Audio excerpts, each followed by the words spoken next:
आपने कश्यप ऋषि का नाम सुना है? बड़े ही महान ऋषि हैं। उनकी 16 पत्नियां थी। अब 16 पत्नियों में से एक का नाम था कद्रु और दूसरी का नाम था विनीता। ध्यान से सुनिएगा। कद्रु के संतान सारे सर्प थे। That means all her children were snakes.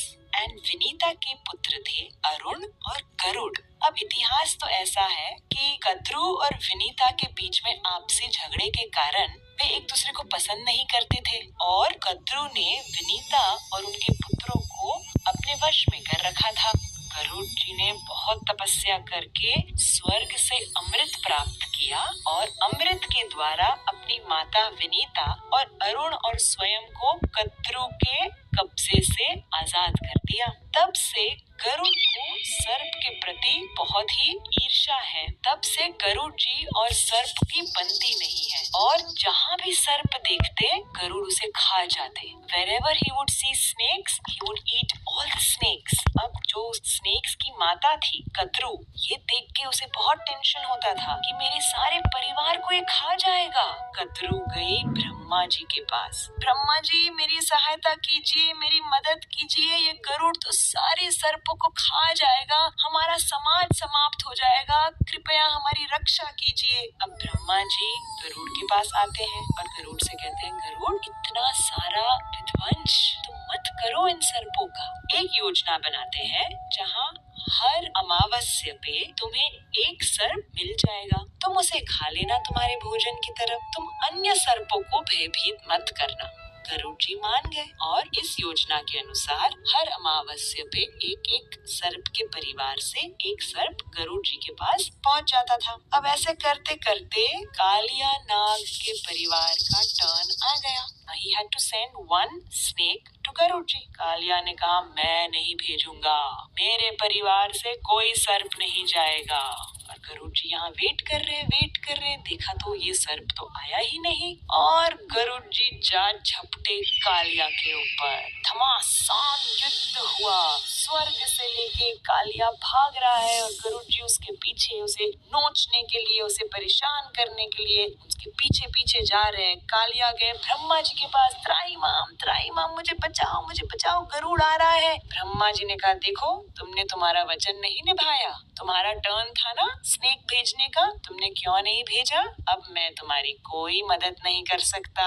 Kaliya यहाँ जाए वहाँ जाए, बचाओ, कोई नहीं बचा पा रहा था और गरुड़ जी तेज गति से उसके पीछे आ रहे थे। कालिया तब अंत में जाते हैं अनंत शेष के पास, जो कि बलराम जी है। त्राही माम रो रो के मुझे बचाइए। अब बलराम जी का हृदय तो बड़ा कोमल है। अनंत शेष कहते हैं कालिया से, कालिया तुम व्रज में यमुना नदी में जाकर छिप जाओ, वहाँ तुम्हें गरुड़ नहीं परेशान करेगा, वहाँ तक तो वो आ भी नहीं सकता, यमुना का जल छू भी नहीं सकता। कालिया कहते, अच्छा मुझे बताइए क्यों, ऐसा क्यों है? तो अनंत शेष उसका इतिहास बताते हुए कहते हैं कि एक समय की बात है, यमुना नदी के अंदर शौभरी मुनि तपस्या कर रहे थे।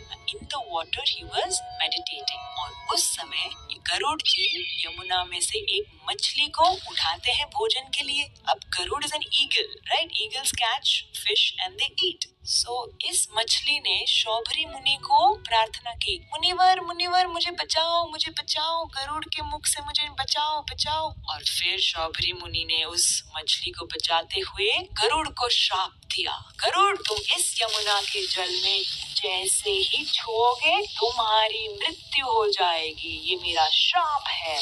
तो इस श्राप की वजह से गरुड़ यमुना पे नहीं आ सकते। अनंत शेष कहते हैं कालिया से, जाओ कालिया, अपनी पत्नियों को लेकर, बच्चों को लेकर, परिवार समाज को लेकर तुम यमुना में बस जाओ, गरुड़ तुम्हें वहाँ नहीं तंग करेगा। तो अब कालिया बसे हुए हैं यमुना के जल में। बड़ा ही अभिमानी नाग कालिया है और अपने विष से, बहुत भयानक विष से पूरे जल को दूषित करके बैठा था। कालिया सर्प के विष से बहुत परेशानी होती थी। उनके गाय जब वो जल पीते तुरंत मर जाते। अरे जल तो क्या, जब यमुना के ऊपर से पक्षियां उड़ती वे भी गिरकर मर जाती। इतना जहर, इतना भयंकर जहर उगलता था।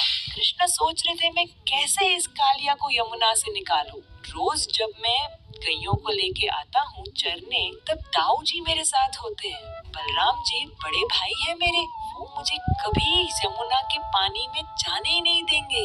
मैं अब ऐसे प्लान करता हूँ कि कल दाऊ जी का बर्थडे है, तो बलराम जी के जन्मदिन पर हम ऐसे प्लानिंग करेंगे कि उन्हें हम साथ में लेकर ही नहीं आएंगे यमुना के तट पर, उन्हें हम घर पर रहने देंगे। तो जब बलराम जी घर पर रहेंगे, कृष्ण अकेले रहेंगे मित्रों के साथ, तो कृष्ण ने सोचा मैं तब जाके यमुना में कूद जाऊंगा और कालिया को सबक सिखाऊंगा।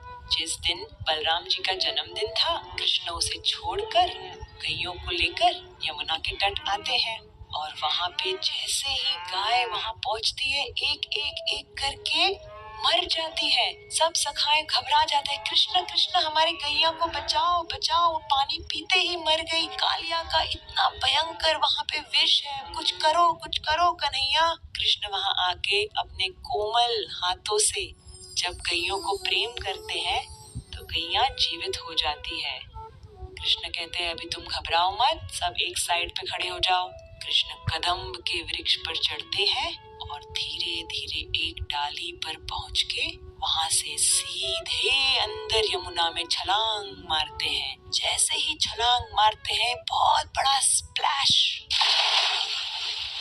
वाटर हैपेंस एंड कृष्ण अंदर अंदर अंदर अंदर यमुना में जाते हैं। कालिया वहां सो रहा था और इतना पानी में जब अंदर जाते हैं, there's a turbulence, there's a disturbance। Kaliya की पत्नियां कहती है अरे बालक तुम यहाँ क्यों आए? क्या तुम्हारी कोई गेम यहाँ आ गई? क्या तुम्हारा कोई बॉल यहाँ गिर गया? जल्दी जाओ यहाँ से, अगर हमारे पति ने तुम्हें देख लिया तो तुम्हारी खैर नहीं, तुम्हें मार डालेगा। तुम यहाँ से चले जाओ बच्चे, चले जाओ। कन्हैया कहते हैं देवी मुझे तुम्हारे पति से ही मिलना है, मुझे कालिया से ही काम है, उठाओ उसे। घबराते हुए पत्नियां कहती नहीं नहीं नहीं बच्चे तुम जाओ, उनका जहर बहुत ही स्ट्रॉन्ग है, तुम तो मर जाओगे। कृष्णा ने देखा कि अब ये पत्नियां उन्हीं के पति की साइड ले रही है, तो जोर से कालिया नाग के जो एक पूंछ थी उसके ऊपर अपने पद रख के जोर से स्टैम्प किया और कालिया उठ गया। इतने सारे उनके हजारों फण थे, फणों पे लाल लाल आंखें, हजारों मस्तक कालिया के। कौन आया है मेरे पानी में मुझे डिस्टर्ब करने? कृष्ण सामने से आए, छोटे से पर कॉन्फिडेंस देखो। कहते हैं मैं आया हूँ कालिया, तुमने हमारे यमुना को इतना प्रदूषित कर दिया है, तुम यहाँ से निकल जाओ। कालिया कहते तुम मुझे यहाँ से निकालोगे? मैं तुम्हें मिनटों में समाप्त कर दूंगा। और कालिया जोर से रनिंग रनिंग रनिंग करके आके कृष्ण को पकड़ने लगे। कृष्ण थोड़े साइड में हट गए, कालिया आगे निकल गया। वापस Kaliya swimming swimming swimming swimming करके आके अपने चुंगल में पकड़ना चाहते हैं कृष्ण को। कृष्ण यहाँ से वहाँ, वहाँ से यहाँ, कालिया अपने फणों से ऊपर नीचे आगे पीछे कृष्ण को पकड़ ही नहीं पा रहा है। और कृष्ण ने तब कालिया के मस्तक पर छलांग मारी। जैसे ही छलांग मारी और एक कदम एक फण पर रखा, उसके मुख से सारा जहर निकल गया।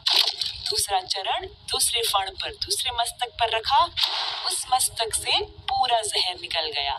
एक फणों पर नृत्य करते करते कालिया के मुख से अब जहर निकल रहा था। ये करते करते करते पानी से ऊपर आए, बाहर आए यमुना से। और ये दृश्य ब्रजवासी देख के बड़े ही घबरा गए। हमारा छोटा सा बच्चा कालिया के मस्तक पर, घबरा गए। माँ यशोदा बेहोश हो गई, नंद बाबा तो अंदर कूदने ही जा रहे थे। बलराम जी ने रोक दिया, पिताजी मत जाइए, कृष्ण संभाल लेगा। कृष्ण नृत्य करने लगे, एक फण से दूसरे फण पर, तीसरे चौथे, 10, 20, 50, 100, हजारों पर इतना सुंदर नृत्य कर रहे हैं कृष्ण कन्हैया। और स्वर्गवासी उन्हें म्यूजिकल अकम्पनीमेंट दे रहे हैं। ये दृश्य अत्यंत सुंदर पर ब्रजवासियों को तो बहुत टेंशन, हमारा बच्चा कृष्ण कन्हैया से कालिया के फणों से कैसे बचकर आएगा। कालिया के मस्तकों से अब सारा जहर उगल के बाहर निकल आया और वे अब विनम्रता से विद ह्यूमिलिटी कहते हैं कृष्ण को कि मुझे आप क्षमा कर दीजिए, मैंने आपके यमुना को बहुत ही पॉइजनस बना दिया था, आप मुझे क्षमा कर दीजिए। कालिया की पत्नियां भी बहुत ही प्रार्थना करती है कृष्ण से, आप हमारे पति को क्षमा कर दीजिए, आप क्षमा कर दीजिए। कृष्ण बड़े प्रसन्न होते हैं इन प्रार्थनाओं से और कहते हैं कालिया यहाँ से तुम निकल जाओ, अपने समाज को लेके निकल जाओ, मेरे ब्रज के वासियों को परेशान मत करना।